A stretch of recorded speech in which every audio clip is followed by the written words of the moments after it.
real quick before we start this episode of Backup Blue Shirts, just want to say that I made a mistake during the podcast. I said it was going to be Winnipeg, Carolina in the Heritage Classic next year. It's actually Winnipeg, Calgary. So with that out of the way, enjoy the episode.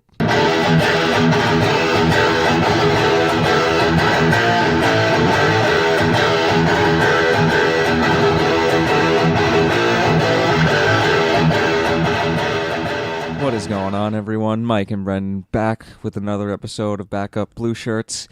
Brendan, what do you have to say to start the podcast off today? Well, Happy New Year. It's the first one in the new year here. That's definitely true, and It was only a week this time. And it was a rough week to be, it's been a rough week to be a Rangers fan. Let's put it that way. And a USA fan. And a sort US, of. well, sort of. Hey, anyway. New year, new disappointments. And, God, it's going back with the Rangers. We'll start with the Rangers. It's been a rough 3-game stretch here. We've been outscored 18-3 in those 3 games, and the sad part of that is 2 of those 9 periods were scoreless periods. So in 7 periods, the Rangers have been outscored 18-3, which is terrible. But, hey, I'm just looking at the bright side. High draft pick coming. Hughes. No, I'm kidding. Even if we don't get a top 3 pick, I'll be happy with another top 10 pick. You know, just because of how dire the need for us is to acquire a top end talent, high end talent. It's brutal. It's bad to see them lose, but it's bad when it's a blowout. But I mean, there's a couple of things pretty much 3 of those this week that we could break down.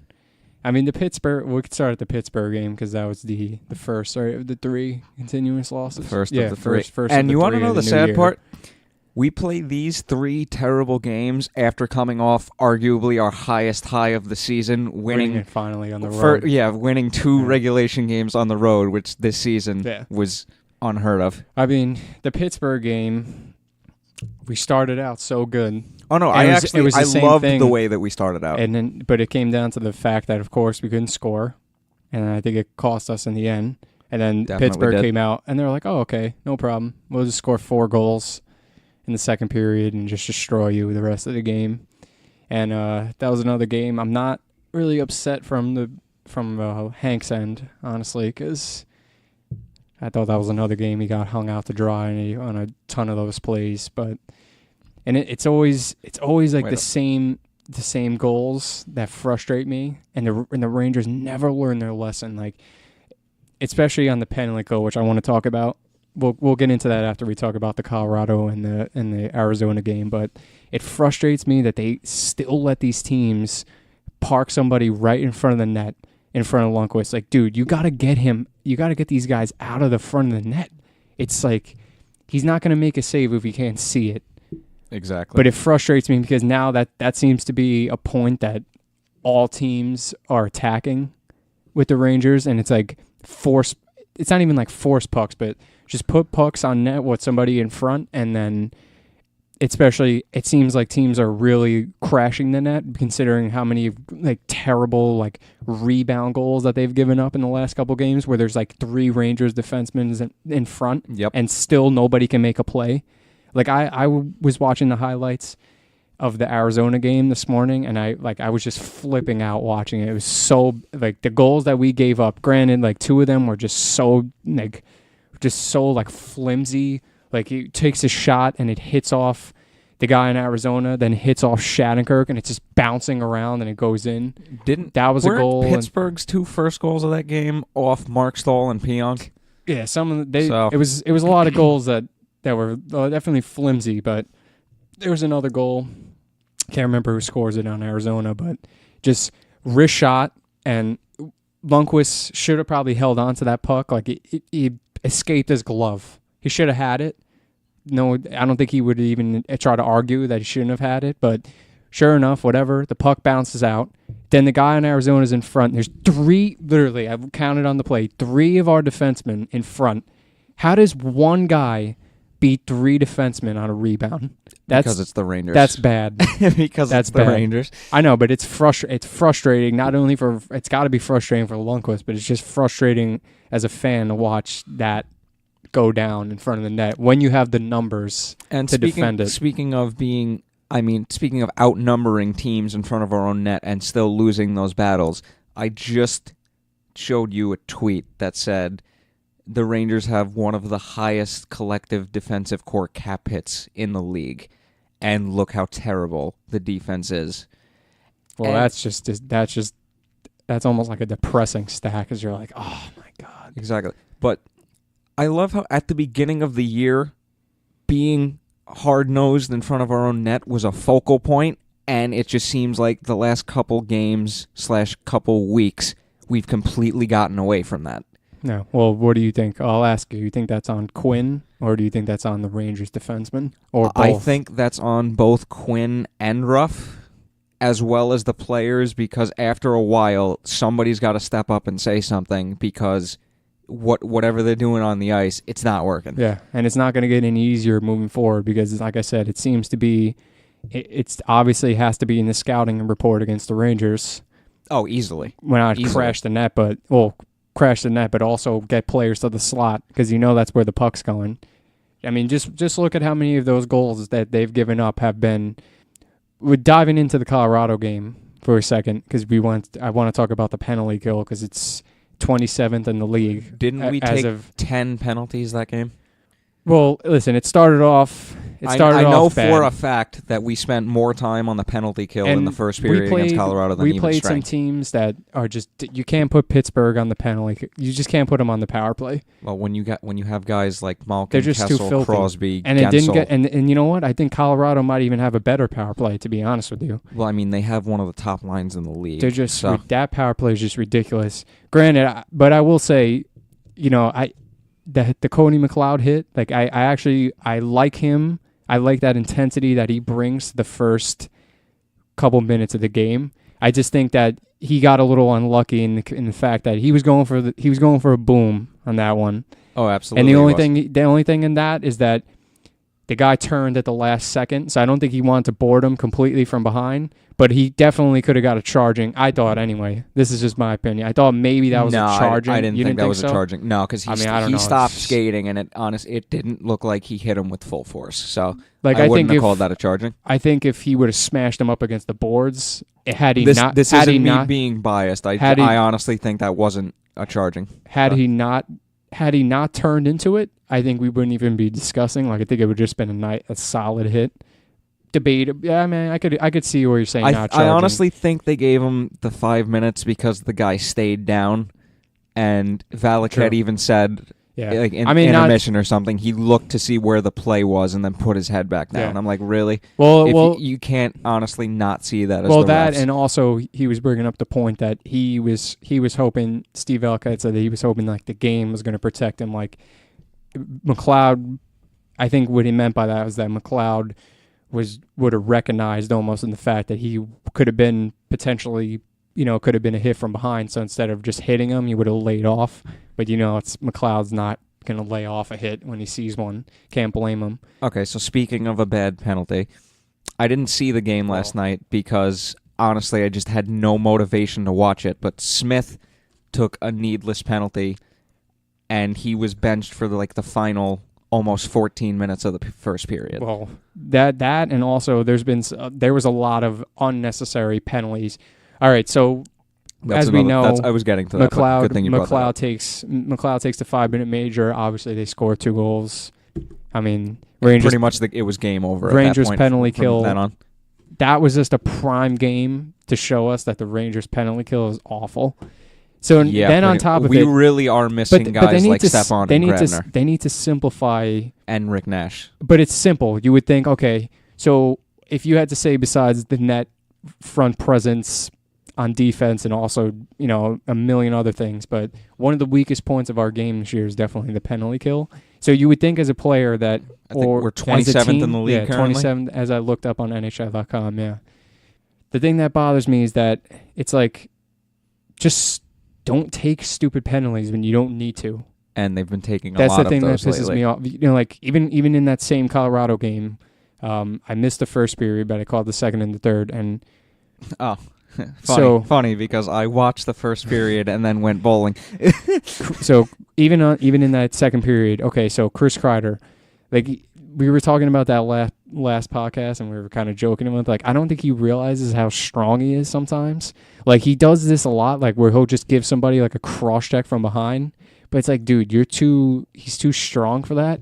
So he just completely annihilates this guy from behind. Of course, he gets a penalty, and then to make matters even worse, and on the power play, then Rantanen's just like toying with Mark Stahl, and Mark Stahl just slashes him in the hand.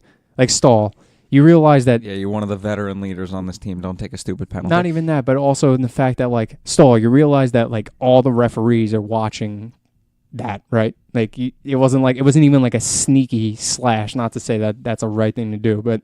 No, I mean, if you're going to slash, don't be blatant about it. Yeah, things like that are more intensified when star players are on the ice as opposed to what's the word I'm looking for? Not non-star fourth liners, but like players that aren't really going to have a huge impact on the game. I just that in itself, to me, like the amount of penalties that they've taken in the last couple games is just like unacceptable. I'm pretty and sure it doesn't help their took case. 10 alone in the Colorado game. It doesn't help their case to getting any better defensive. No. How are you going to be better defensively if when you're down a man the whole exactly. game? You're shorthanded. It doesn't help them out. And then that not like our even strength play is helping. And in the Colorado game, it's better than being on the penalty kill. It's bad because it's unfortunate because Georgiev he was so solid in that game. That game probably could have been like 11-0, honestly. But Georgiev was so sick, and then of course, and honestly, we've been saying that about most games this season. Yeah, but Georgiev and Hank both played good, But geez, yeah, it's bad. And then we were talking too before. Doesn't help the case now that we're getting even more injury ridden. I didn't actually see. I know it was something up that came from the past, but what was it with Hayes? What is his injury? It said it was something that's lingering. So is it a concussion or is it? No. If it was a concussion, they would have announced he's in concussion protocol. But if I remember correctly, I saw upper body injury, but I don't remember what it is. They're so vague with that to like the press and stuff. They do that on purpose, though. Yeah, of course. I know. I'm just saying, like they don't want to let anybody know what it is. But yeah, the only way like something actually comes out is if the player's out long term. Well, one thing I thought that was kind of like funny and random, but Quinn was like, he'll be back sooner than later. He's a great healer. I was like, what the hell? I saw random. that. I saw great healer. I didn't he even just regenerates. Yeah, gets his arm chopped off 2 days later. Hey guys, my arm's back, and then scores like a hat trick. Not that hey guys, new arm, it's working. You guys should all try it. But he wasn't, like you said, you brought up a good point. Nobody was going to save us in that Pittsburgh game. He played in it. He played in it, but I think it hurts us a little bit on offense not having him, especially the way he's been playing. Not to say that he would have been the answer specifically to the last 2 games, but definitely on the offensive end, we scored how many goals in the last couple games? 1? 3 over the last 3 games. Last 2 games without him.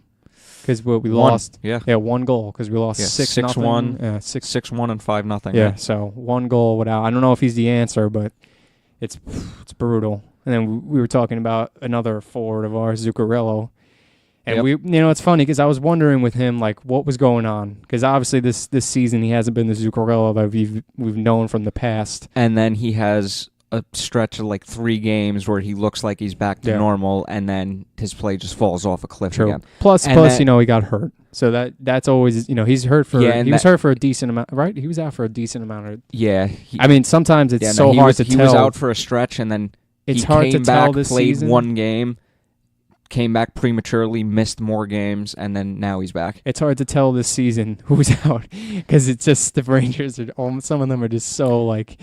It's just such a blast season. With Zuccarello, it's a lingering groin injury. The groin injuries, like Nash had groin injuries, they're most likely recurring once they happen once. That's the thing. It's unfortunate to see a guy like that have that type of injury, too, because think about it. I mean, he's how many seasons? He's been about nine seasons with the Rangers, I think. Yeah, and this is a guy who literally took a slap shot to the head and could not talk for a couple days and comes back. And it's incredible. Yeah, literally, that's a good comeback story in itself. Yeah. It's like moving forward with him. It's like unfortunate because at the same time, if this groin injury is as serious, it could be another thing that affects his trade value this season. Here's the thing with his trade value. If it drops so significantly to the point where you're not even going to get a good return for him, at that point, I would just want to keep him. Because I'm not gonna insult the man for trading him for a mid-round pick when I know he's more valuable than that. Yeah, and I think it's right now too. It's definitely in his head. I mean, it definitely is Post article. Yeah, with him, I read it in bed last night. He just seems like he's so out of it to the point. He knows he knows that a trade's coming, and I think it's messing with him. Yeah, but at the same time, that's bound to happen when you literally spend your entire career with one team, one organization. And then, where the team's at, where the team's going, and you're most likely going to be gone. Of course, you're going to be affected by it. Yeah. I mean, they may be hockey players, but they're still people. And yeah, definitely. He's thinking about feelings, they get hurt. Well, I think he was certainly hurt when the Rangers traded Brassard. And Hagelin. And Hag. But, I mean, at the same time, though, when you look back at it, and as a fan, it's like the Brassard trade really wasn't that bad. No, for us, it was great. Zibanejad in the second round, that was actually a good trade. And it was unfortunate for Brassard to have to leave the Rangers. But at the same time... And, of course, now he's on Pittsburgh. Look at him, though. I mean, they were what? They were a goal away from making the Stanley Cup finals. Yeah, Ottawa. So, which was just unbelievable. And then honestly, even though they lost in the Eastern Conference Final, I mean, that was still a Cinderella run in and of itself. Absolutely. I mean, because their team literally wasn't really that good. That was a team that most people label as a first-round exit, and they're in Game 7 double overtime in the Eastern Conference Final. Yep. So, unfortunately, couldn't get the job done, and then they sunk hard. Yeah. They sunk worse than the Titanic the next season. Yeah, it's bad to see teams. I mean, not to make any fun. I mean, at least the Rangers. At least we took a couple seasons to suck it up.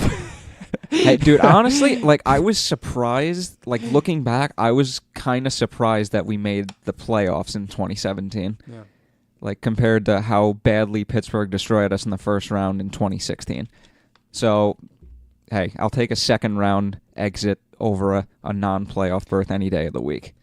I want to move forward. Still on the topic of Rangers, but something that I thought was kind of obviously we have the All-Star weekend coming up. Oh, you know what? Yeah, I actually like that you brought this up. Ovechkin decides not to go because he wants to rest. See, now I was thinking... He gets suspended a game. Now, that's a mandatory rule that if you intentionally miss the All-Star game, you get suspended a game. Why that's a rule, I don't know. I think it's a stupid rule. It's really a money thing, probably. I mean, okay, let's be honest. Every single All-Star thing is a money grab, maybe except the NFL, but because nobody cares about it. But I'm just saying, I think the NHL is just punishing him only because, there's a lot of Ovechkin fans, obviously. And no, but this has been a rule for years. Oh, yeah, I know. This has been a rule for years. I mean, at this point, how many years in a row has it been that he's done this with the All-Star game? Was it just last year he didn't do it? Because now what I was thinking... I think he's been elected to at least 7. Yeah, but I'm just saying, in the recent times, I think it was last year was the first time that he said, I'm not doing it. Correct. So now just think about it from this viewpoint. I was thinking about it today. So now he rests last year, right? And then they win the Stanley Cup. So obviously he's not going to... It seems like hockey players are superstitious, so it doesn't seem to me like... That's probably the main reason why he's skipping out, honestly. Here's the thing. Ever since the NHL changed the All-Star game format to 3-on-3, you're much more prone to get injured because 3-on-3, I just honestly it's a good idea, but at the same time, I just can't stand the fact that they broke it down now by division. It just takes so long. It's a 4-hour thing. And it's first of all, the game in itself isn't really that entertaining. Honestly, minus the one with John Scott. When that was the first, that was 3-on-3, right? That was 3-on-3. That was the first 3-on-3 game that they had. Dude, that was awesome. Amazing. But now, it's kind of just at this point. I don't know. I'm just not as into it anymore as I guess. People still watch the skills competition. The skills competitions. That's always been the highlight for me. Yeah, and the All-Star game's just always been black. Wait, actually, looking back, was the John Scott thing the second 3-on-3 All-Star year, or was that the first? I honestly can't remember. I feel like it was the first, but I could be wrong. Because that change was within the last 3 years. Yeah, I know that. Yeah, but all I know here's is the thing. I remember people are bitching and moaning and complaining that he's missing the All-Star games. Like, well, what about when Crosby did it? He said because the rules are stupid, and Ovechkin saying I want to rest. So you're gonna go after Ovechkin for saying he wants to rest, but you're not going to go after the supposed savior of the league in Crosby for saying the rules are stupid. It's just if your star player is saying that, well, first of all, they could why is nobody saying that? It's not even. And half the people that are going after Ovechkin, they weren't going to watch the game anyway, so why do they care? Yeah. I mean, I wish I get it. Like, he wants to rest. It's the whole thing of him having to go out there and do all the bullshit for the weekend. I wish he would have did the skills competition, because that's honestly always entertaining, at least in my eyes. But yeah, I don't know, man. The All-Star game is what I wanted to really talk about was some of the guys that got snubbed from the All-Star game. Oh, dude. Because, I mean, it's just absurd. First of all, and the reason why I was tying that into still on the Rangers, because I thought that the fact that Zuccarello was in the final vote. Yeah, he's on the last man in, but Kreider is not. That's from a Rangers. Just imagine seeing that from the rest of our. I mean, I saw that and I started laughing. Don't get me wrong. I'm happy that Hank made it, because he's been playing. I mean, his numbers don't really reflect his play. I mean, it's kind of a stupid statement. That's what happens when you play on a horrendous team. I know. I mean, it sounds like a stupid thing to say, because usually if you're looking at to compare how good somebody is, you would usually look at their stats. But this year, it's just you can't even. The Rangers are just beyond terrible. But I mean, it's and then some of the other guys that didn't make that just from the East that I thought was just insane. I mean, how does Mitch Marner not make the All-Star? That is seriously. I get it. I mean, half of Toronto's freaking offense can make. It's the same thing. The whole All-Star team from the Eastern Conference could have just been Tampa Bay and Toronto and Boston. But I mean, geez, the fact that he didn't make it, it just goes to show you, at least it looks like it's just a popularity thing. Another guy I thought that was that's insane. That's really what it is nowadays. I mean, listen, if Mitch Marner or whoever gets that final vote, I don't think it's released yet, but another guy that didn't make it that I thought was insane, Jeff Skinner. Yeah, I mean, come on, dude. Yeah, how does he not make it? 28 goals, man. Every team is represented at the All-Star game. Who made it from Buffalo? Do you remember? Eichel. Okay, that makes sense. Listen, it's not the fact that it's they have disappoint. Listen, should John Tavares make the All-Star team? Absolutely. Yes, he should. Guy has almost 30 goals already. I think he has 27. It's not the fact that that they chose the wrong guys. It's just it's unfortunate that some guys have to get snubbed, in his case. Well, I mean, now that it is 3-on-3, less players play, so of course, this was bound to happen. Yeah, of course, yeah. I guess that's another reason why I'm whatever. I mean, like I said, I'm probably still gonna watch if I have. I'll probably tune into it. I mean, exactly. It's not something I'm gonna go out of my way. The All-Star Skills competition, I always record that just because I think that's beyond fun. Honestly, I love the hardest shot competition too. Yeah, but pretty good. Ever since Chara and Weber aren't competing in it, just I don't think anybody takes it as seriously because they know 90% of these guys can't shoot that hard. I didn't see who made it from Pittsburgh, but I'm guessing it's probably Crosby, and I'm sure somebody else. But honestly, I didn't even really look too much into the All-Star rosters because I was last men in ballot, and I'm just it's a 10-player long list, and I'm just okay. First of all, if it's a last player in, it should be 3-4 guys. Not listen, 10. I don't understand. I don't know if they just. Last man in is just they choose some one player from every team, maybe in the East and the West. But yeah, I mean, if you were going to choose a secondary guy from the Rangers, Kreider. Come on, I mean Zuccarello. that was just laughable. Kreider. Yeah, Kreider definitely. No arguing there. But oh wait, don't you mean Cody McSnipe? yeah, Cody McLeod. Dude, if he got voted in, the NHL would have a shutdown. If Cody McLeod got voted into the All-Star game, I would not only buy a McLeod jersey, but I would literally be going off in a good way because I'd just be like, yeah, NHL, suck it. John Scott 2.0, Cody McLeod's going to have a hat trick. I always think back and I think about like that whole John Scott thing, and I think about like it was such a disgrace in the end how hard the NHL was going to get this guy to not play in the game. Yeah, I remember. He got traded and then sent to the minors. That was embarrassing. That was terrible. Oh, yeah. I actually remember, like, that started out as a joke. Yeah, of course. Like, the vote. And then, like, of course, the sooner and sooner it goes trending on Twitter, got to the All-Star game, like, the more people actually started taking it serious and wanted him to be there. That was the first time that they ever let you actually vote, right? Like, I think that was the first time they actually let you put a player in. Now I think it's like you have to vote based on who they have available. Do you mean like it was like legitimate open voting? Yeah, I'm pretty sure it was like open. Guys? I'm pretty sure that was the first time they had an open voting. That's exactly why that happened. Yeah, but here's the thing. To the NHL, it's just like that started out as a joke, and then it ended up being probably one of the more memorable All-Star games within the past 10, 20 years. Definitely. So why they don't let that happen more often is beyond me, because like, looking back, yeah, that was an amazing All-Star weekend, especially the All-Star game in itself when Scott scored the 2 goals. But just, like, if you're going to do that to a player, just fucking, like, don't make it public like that, like you did. It was like, bad. Don't trade him, send him to the minors. It made Bettman look bad. I don't think people really like him to begin with, but that certainly didn't help his case. All right, well, there's plenty of other reasons why people don't like him, but we're not going to get into that. But I wanna hop on from this All-Star debate, and let's talk about the World Juniors tournament.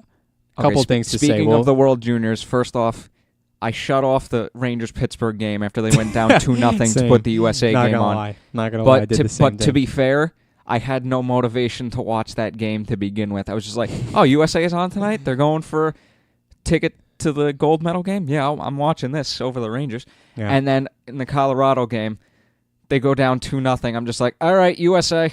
Actually, no, USA played prior to that.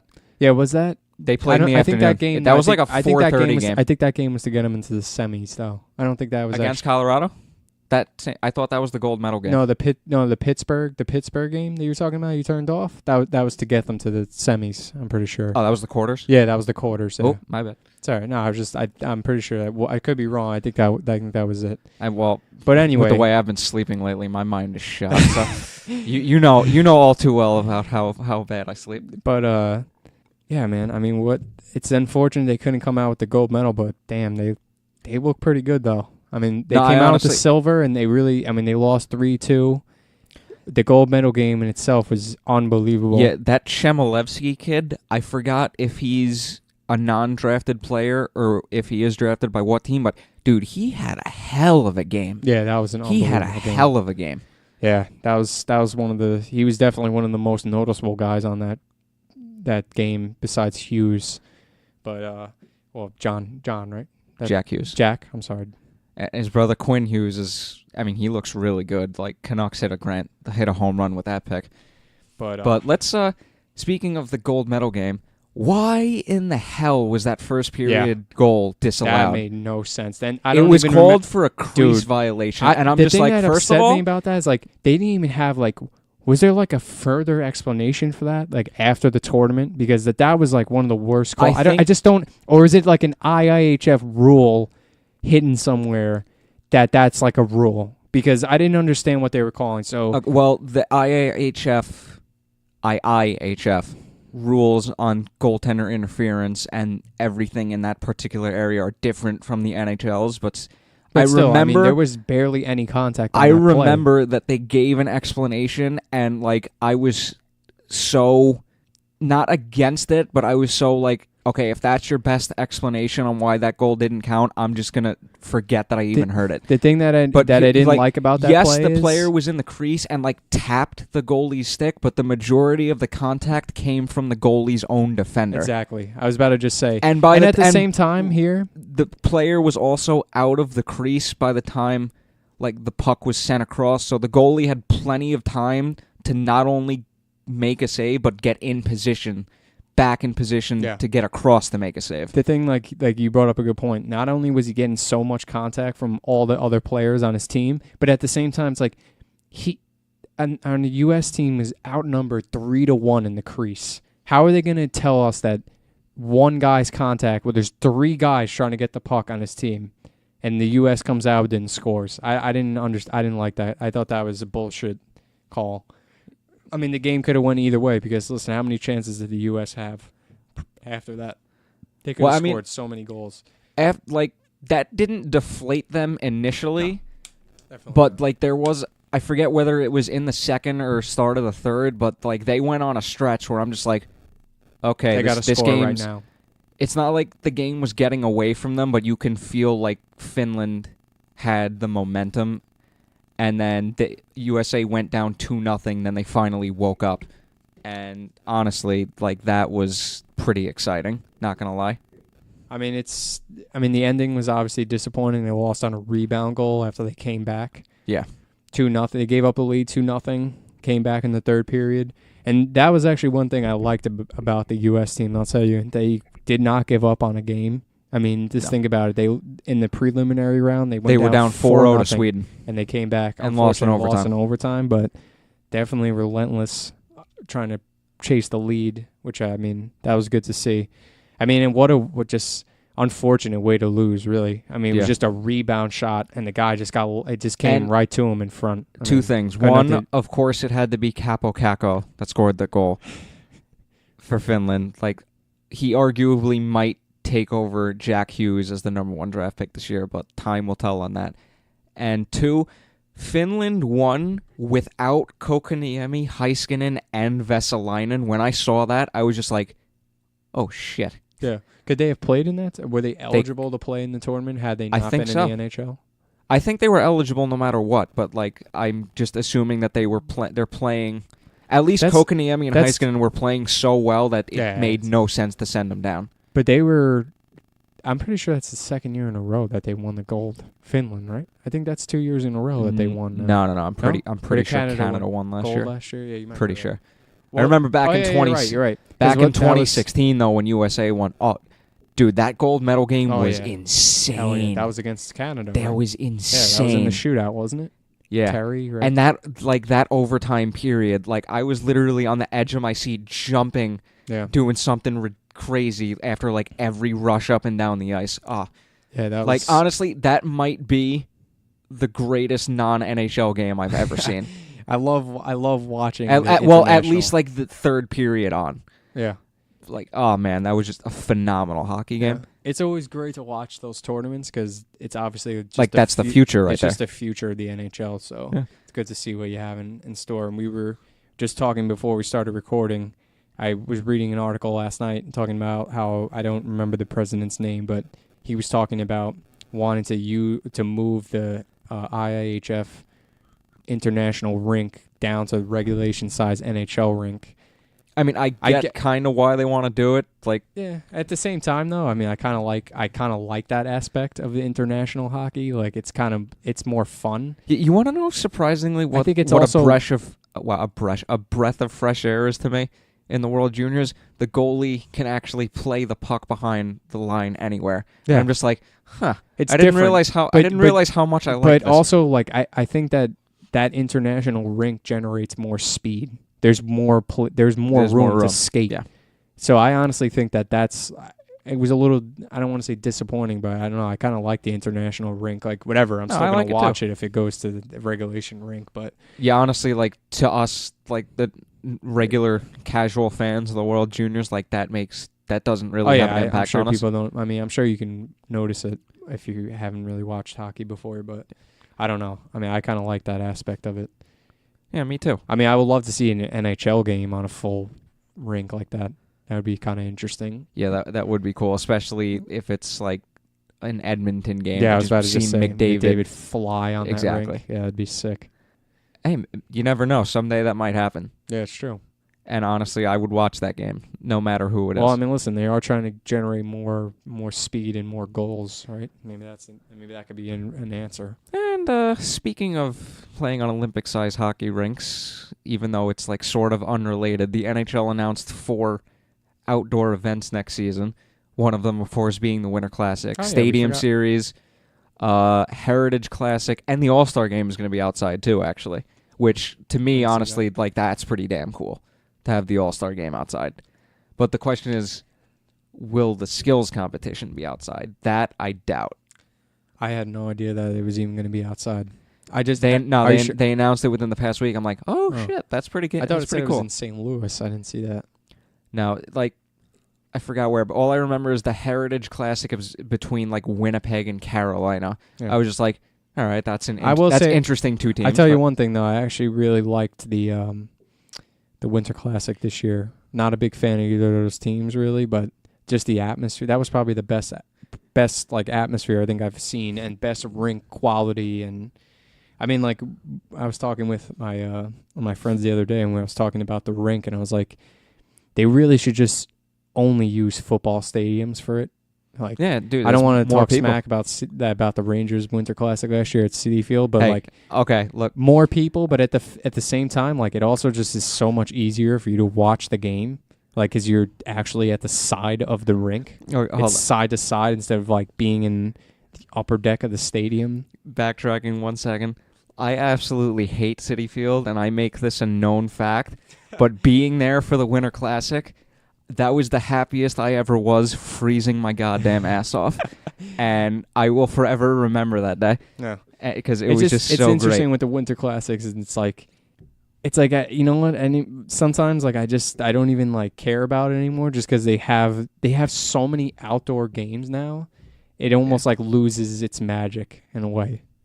Like when you think about it, I mean, just think about it. Like when it first was out, like, oh great, it was just a Winter Classic. Yep. One game every year. It was great. Now it's the Stadium Series. There's like 45 different outdoor games now. Like, I wish they would just year it's going to be that. They just keep those two things, the Heritage Classic. Just keep the Classic. That's it. And the All-Star Game. As great as it is for the fans to want to like be able to see their team play outside, like, I think it's even more special when they get chosen for that Winter Classic game. And it's like they really need to get a little bit more creative with these matchups for the Winter Classic. I feel like Chicago has been in like 4. I'm really tired of seeing Chicago play an outdoor game. I mean, it's just ridiculous. Yeah, what is it, like Chicago and they've lost Detroit. Every single one of them. I think they're like 1-4 in outside games. Chicago. Oh, well, I think Classic, they won one. Oh, okay, you might be right. But I think in Winter Classic, I think they're 0-4. Yeah, it wouldn't surprise me. I remember. It was 3 years ago when Washington played the Capitals in the Winter Classic. Like, that was a good game. I went over your house for that. We enjoyed that game. You said Washington played the Capitals, by the way. Oh, brain fart. Pittsburgh, are you talking about? No, it was Chicago, Washington in the Winter Classic. I went over your house for that. I'm pretty sure it was. Well, I know that was like 3 years ago, though. I know Pittsburgh, Washington played Winter Classic. That was a while back, though. Yeah, that was when Crosby. That was like 08, 09. That was before I even started watching. No, it wasn't that long ago. Yeah, it was. Because 08, 09, the first 08 was Buffalo, Pittsburgh.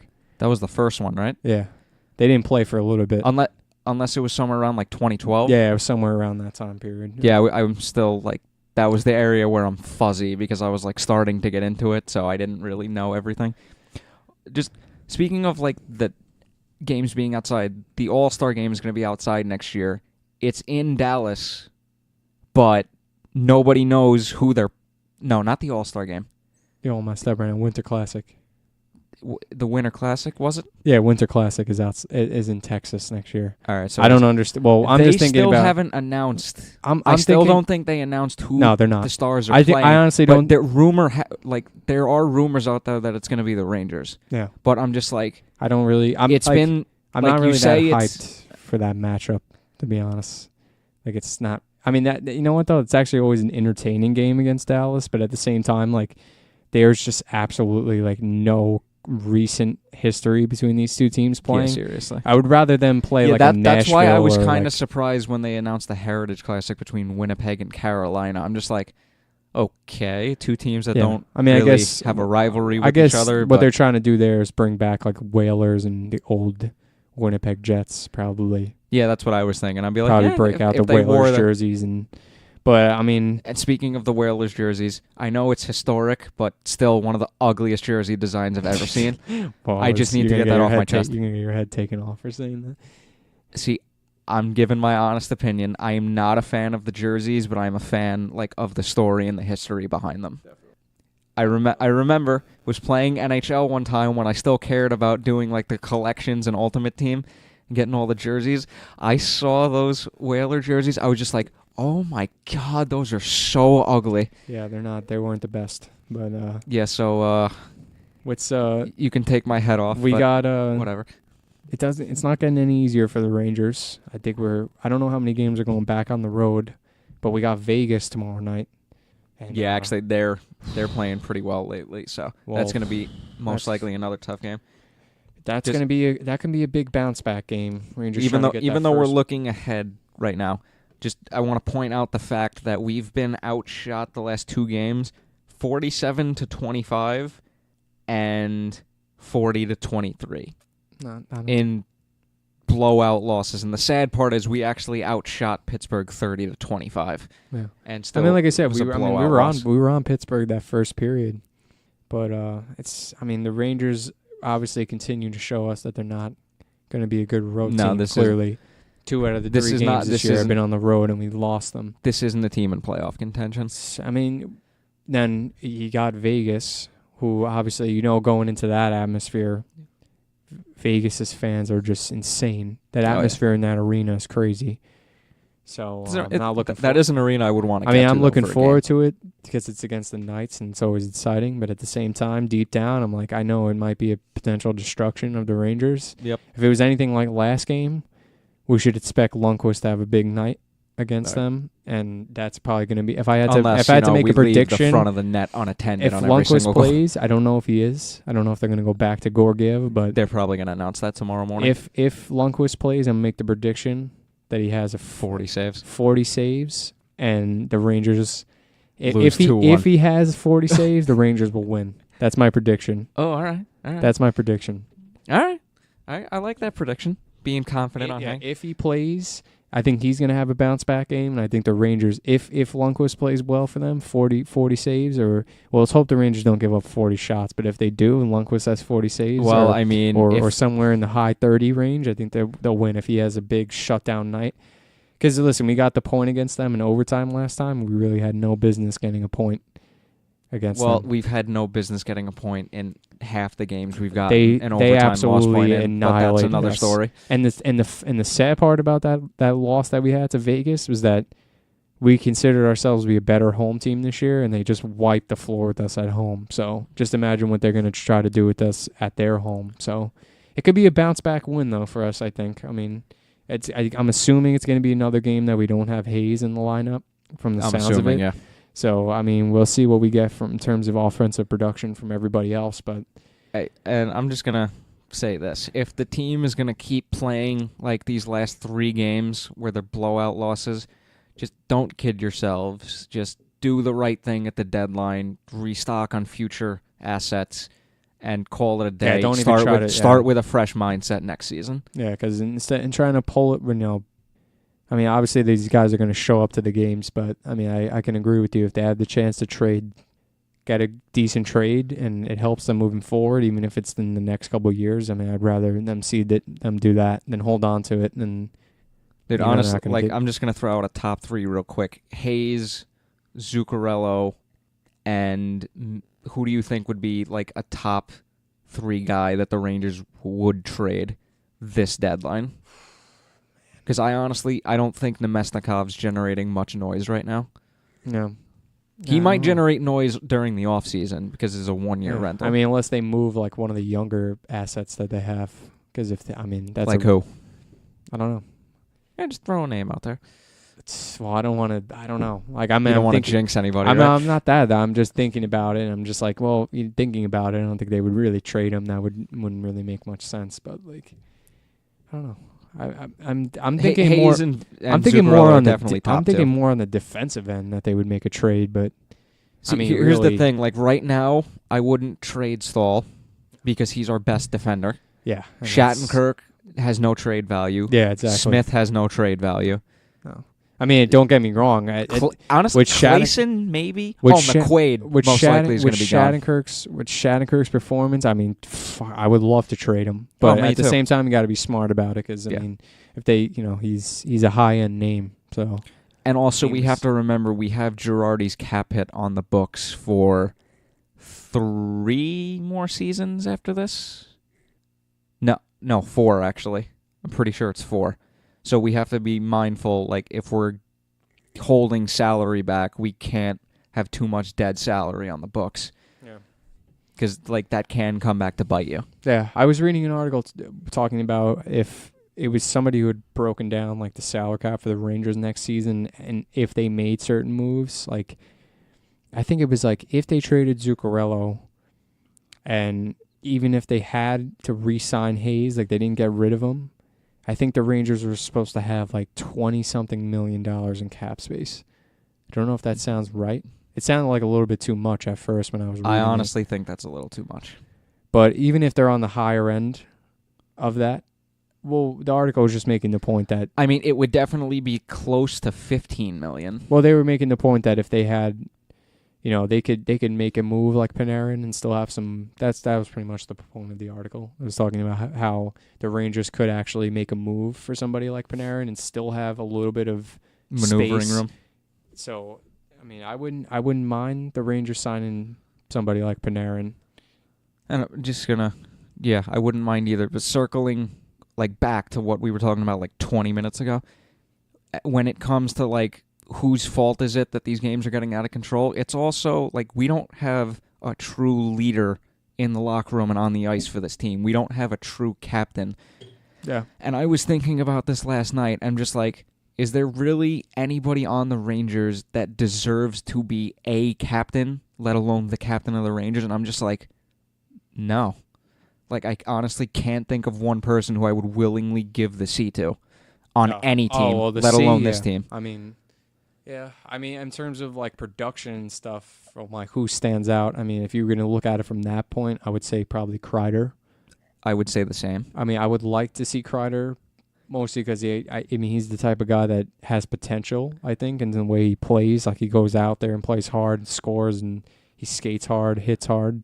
I mean, I would like to see, almost reminds me a little bit of Callahan when he was captain. Callahan was a good captain because even like when he was the captain of the Rangers, I mean, we had a little bit more structure at that point. Well, and actually we had like a solid depth team. I mean, I always enjoyed him as captain. And we had a few high end guys. Not to throw McDonough under the bus, but I really wasn't the biggest fan of him as captain. But neither was I, especially towards the end. But I definitely appreciated that. Callahan. That was the one thing with McDonough. I think he got rushed into the captaincy because of the season he had in 2013-14. And honestly, I'm glad that they didn't make that mistake this time around of just giving the C to someone just for somebody to have it. I think honestly, it's a smart move for them taking their time. But at the same time, you can kind of see that not having a true leader on the team. Let's say they bring in somebody young, maybe not even like somebody. Well, Panarin's he's what, like 26 now, 25, 26, 26, 27-ish. I mean, if you think I wouldn't give him the C. Yeah, though. I was gonna say if if they make a trade, you think they would even potentially bring in a vet? Say they trade for a veteran and they bring him in and make him the captain. Depends on who it is. I would say it depends on who it is too. But I agree with you. I mean, usually if there's this guy that's just solid. On a lot of teams, it makes sense why they're the captain, but I can agree with you in the fact that I just don't think that we have anybody that can. It's a responsibility as well. I mean, it's definitely a lot. You're captain of the Rangers, not like you're the captain of another team. There's definitely more pressure when you're the captain of any New York team. Oh yeah, no, absolutely, because big city, like the spotlight. Yeah, the media is brutal here, so. Yeah, that's another reason.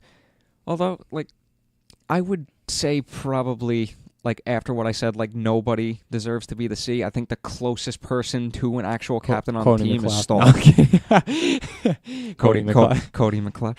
No, I think honestly it would be Mark Stahl. Mark Stahl, I can agree with you in the fact that Mark Stahl's been with the team for so long.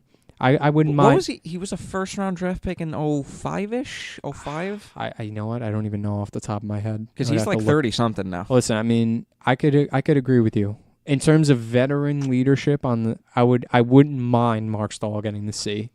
Yeah, if they really were desperately needed to pick a captain, he would be in my top picks. Yeah, it's not, I wouldn't love it. Definitely. But at the same time, I wouldn't be against it. Yeah.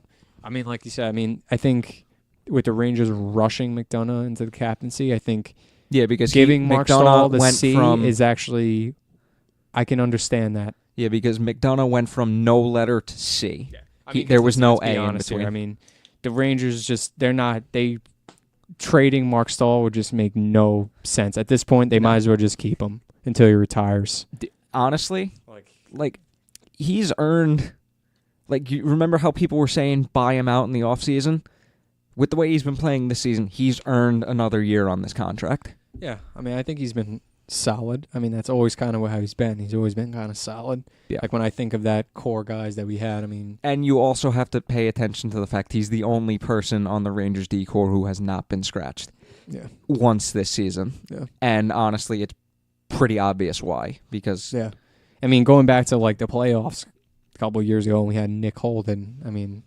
Oh, that trade ended up working out perfect. Oh, yeah. I'm just saying. Especially the first year. They're saying, I mean, that was probably the last, like, that was after that.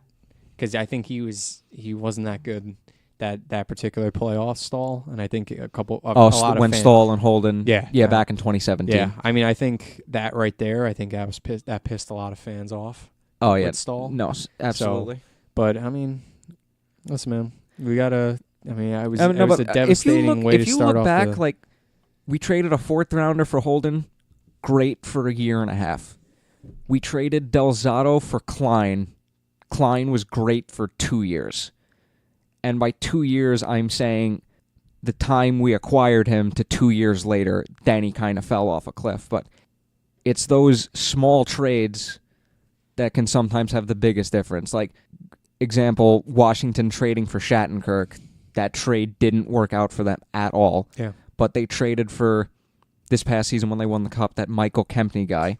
And look how much of an effect that had. Well, even from, I mean, the Rangers standpoint, it was kind of a big trade, but at the same time, it was just it was a 1-for-1, right? Yeah. Zibanejad and Brassard. Let's just be happy that Gorton hasn't pulled a Peter Chiarelli yet, and I don't think he will at this point.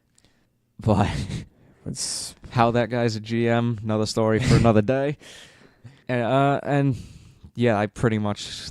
That's all I got for today. How do you think we should end this off? Should we have like a prayer for the Rangers? Yeah, man. Okay, dear National Hockey League, please call the games fairly. I guess if we lose, we lose. If we win, we win. I was thinking about this earlier. I want to end on this because I thought it was kind of funny. We were talking about the Rangers like wish list and stuff, and I was like, man, I don't think Lundqvist got anything he wanted for Christmas. he wanted better net front defense. Did he get new goalie pads? He wanted net front defense and the defense, and so far it has not been good. Nope. So he really has. Well, actually, they gave us a little bit of a. I guess. Well, if we're talking about Christmas, I guess he got it for like 2 games, but then he got Lundqvist's Christmas present was 2 regulation road wins, and that's it. Yeah, and they were like, you know what? Yeah, no sorry, solid bud. Defensive play, no scoring. Well, I guess that's been the story the last 2 games. If we had to end it on that, stop taking penalties, Rangers. Please stop. Moral of the week: do not take penalties. Don't take stupid penalties. And when you take a stupid penalty, don't take 7 in a row. And if you're going to take a penalty, bring Rick Nash out of retirement to kill it off. I'm done. And trade back for Michael Grabner. That's all I'm saying. All right. Well, since Brendan took his headphones off, I'm going to end this now. Thank you very much for listening. Please follow us on social media. On Twitter, we are at BackupBluePod. If you want to follow us on Facebook, at BackupBluePod. We don't really post anything, though. Honestly, I might just get rid of all the excess social media accounts because it's just too many to manage. And plus, Twitter's simple and easy. You can just tweet something. It's there. It's like super clean, simple, to the point. And I know you said you're done, but any actual last words? of this episode? No, that was it. I'm done. I'm done. All right, he's done. Have a good one, guys. Thanks for listening. And as talking about my dad's announcement last week, will Guy Lafleur come out of retirement? To be determined. Thanks for listening.